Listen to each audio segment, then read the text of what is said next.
Hello everybody, मैं मुकुंद आप सबका स्वागत करता हूं हमारे PSRM स्टडी चैनल में। आज के वीडियो में हम लोग अभी तक भारत के जो 14 राष्ट्रपति हुए हैं उनके बारे में परिचय प्राप्त करेंगे। देखिए, अभी 21 जुलाई को हमारे देश में 15वें राष्ट्रपति के चुनाव के लिए जो वोट डाले गए थे उसकी मतगणना की गई और उसका परिणाम आया। और हम सभी इस बात से अच्छे तरीके से परिचित हैं कि हमारे देश के 15वें राष्ट्रपति के रूप में कल श्रीमती द्रौपदी मुर्मू शपथ ग्रहण करने वाली हैं। आज हमारे देश के 14वें राष्ट्रपति श्री रामनाथ कोविंद जी का कार्यकाल खत्म हो रहा है, ठीक है ना।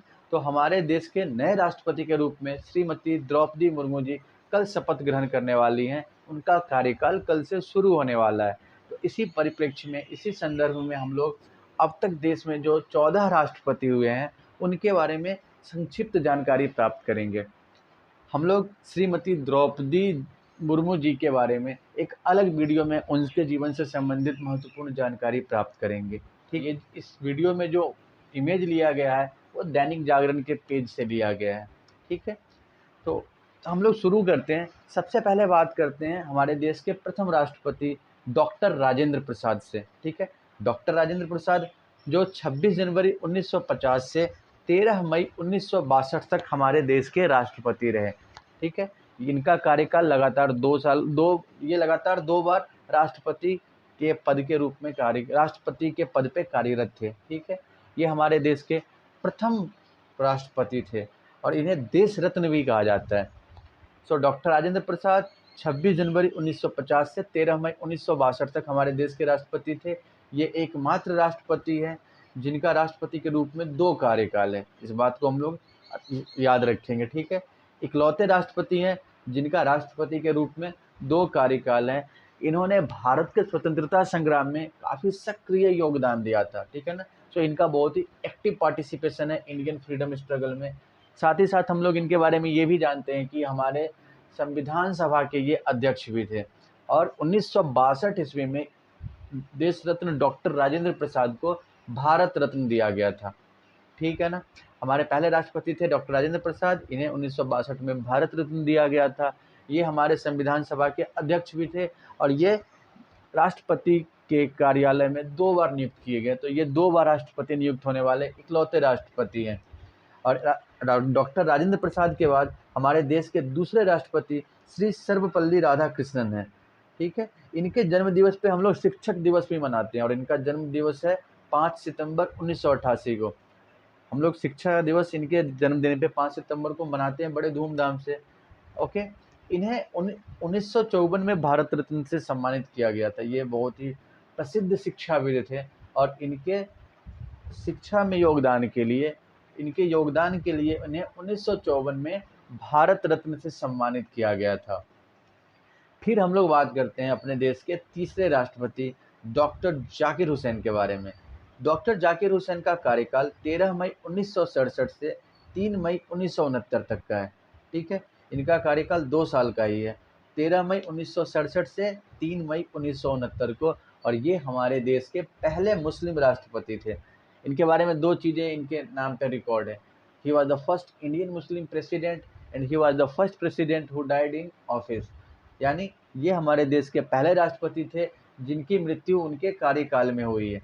डॉक्टर जाकिर हुसैन देश के पहले राष्ट्रपति थे जो अपने कार्यकाल में जिनकी मृत्यु इनके कार्यकाल में हुई। और इनके मृत्यु के बाद बीवी गिरी को कार्यवाहक राष्ट्रपति बनाया गया था। बीवी गिरी, बराह वेंकट गिरी, ठीक है ना। डॉक्टर जाकिर हुसैन की मृत्यु के बाद बीवी गिरी हमारे देश के कार्यवाहक राष्ट्रपति बने। ये हमारे देश के पहले एक्टिंग प्रेसिडेंट थे, पहले कार्यवाहक राष्ट्रपति थे, याद रखेंगे।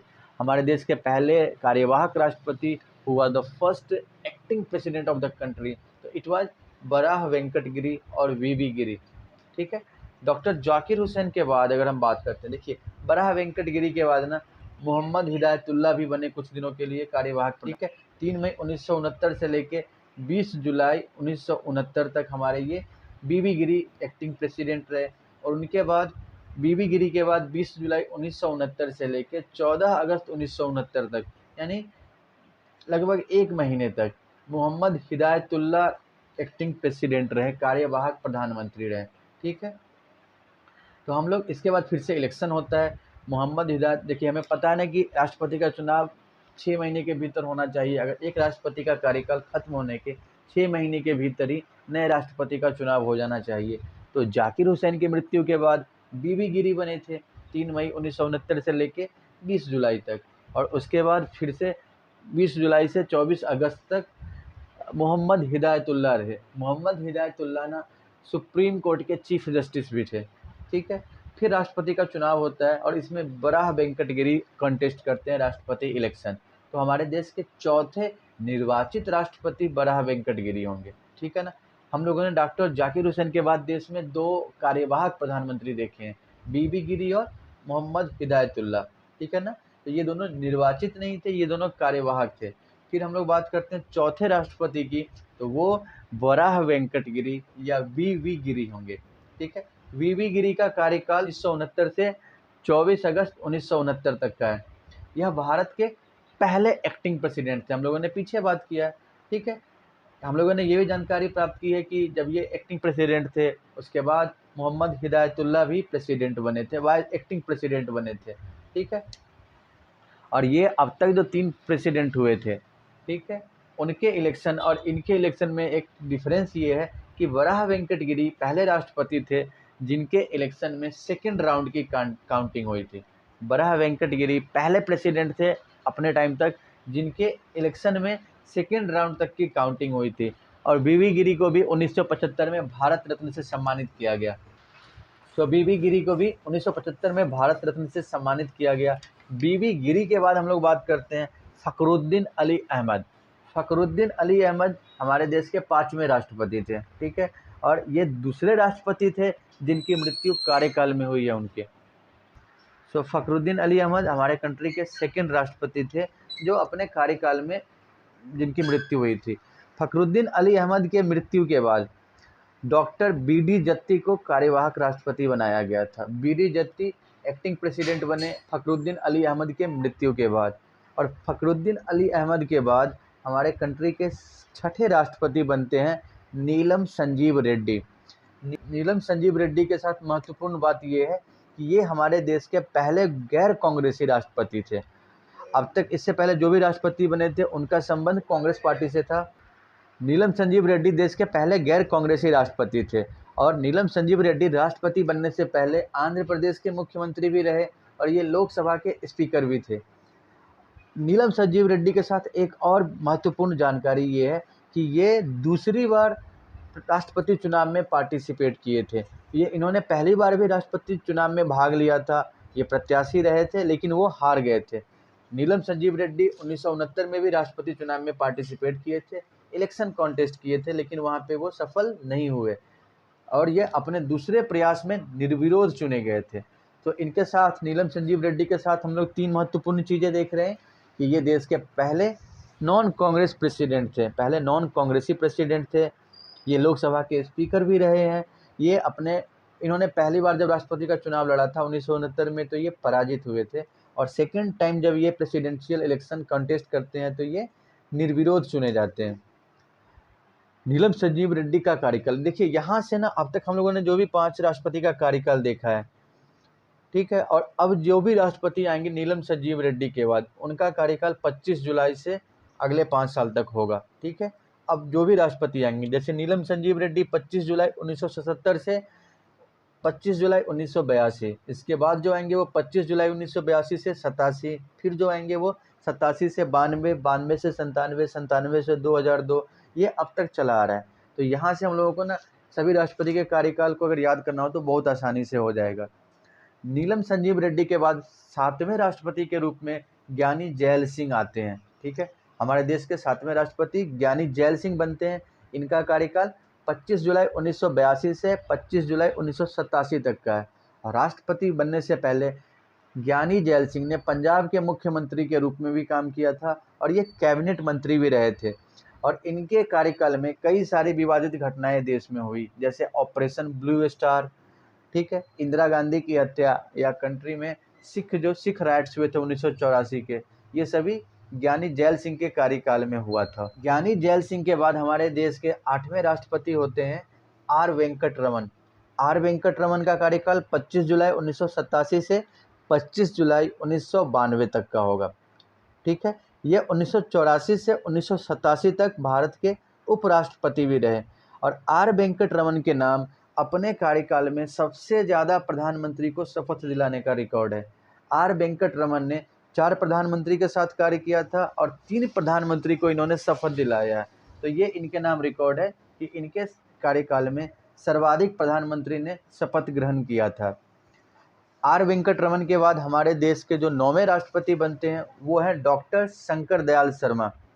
डॉक्टर शंकर दयाल शर्मा का कार्यकाल 25 जुलाई 1992 से 25 जुलाई 1997 तक का होगा और ये राष्ट्रपति बनने से पहले इनके राजनीतिक अनुभव में ये मुख्यमंत्री भी रहे थे एमपी के और 1956 से 67 तक ये कैबिनेट मिनिस्टर भी रहे हैं और ये कानून के काफ़ी जानकार थे।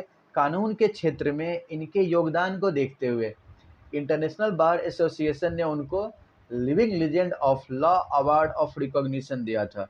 इंटरनेशनल बार एसोसिएशन जो दुनिया भर के जो लॉयर्स हैं उनका एसोसिएशन है, तो उनके तरफ से इनको living legend of law award of recognition दिया गया था डॉक्टर शंकर दयाल शर्मा को। और जब डॉक्टर शंकर दयाल शर्मा के बाद हम लोग देखते हैं के आर नारायणन। के आर नारायण देश के पहले दलित राष्ट्रपति थे।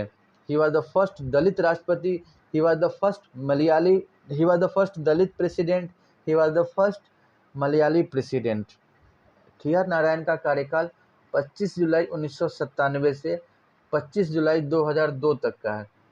के आर नारायण का कार्यकाल 25 जुलाई 1997 से 25 जुलाई 2002 तक का है और ये लोकसभा मतदान कराने वाले और राज्य विधानसभा को संबोधित करने वाले पहले राष्ट्रपति थे।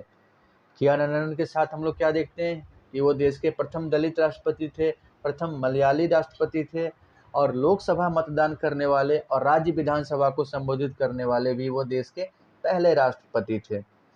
फिर हम लोग बात करते हैं डॉक्टर एपीजे अब्दुल कलाम के बारे में। डॉक्टर एपीजे अब्दुल कलाम का कार्यकाल के आर नारायण के कार्यकाल के बाद होगा। के आर नारायण का कार्यकाल 97 से 2002 तक का होगा। डेट सबके साथ 25 जुलाई ही रहेगा, ठीक है ना। तो डॉक्टर एपीजे अब्दुल कलाम का कार्यकाल 25 जुलाई 2002 से 25 जुलाई 2007 तक का होगा।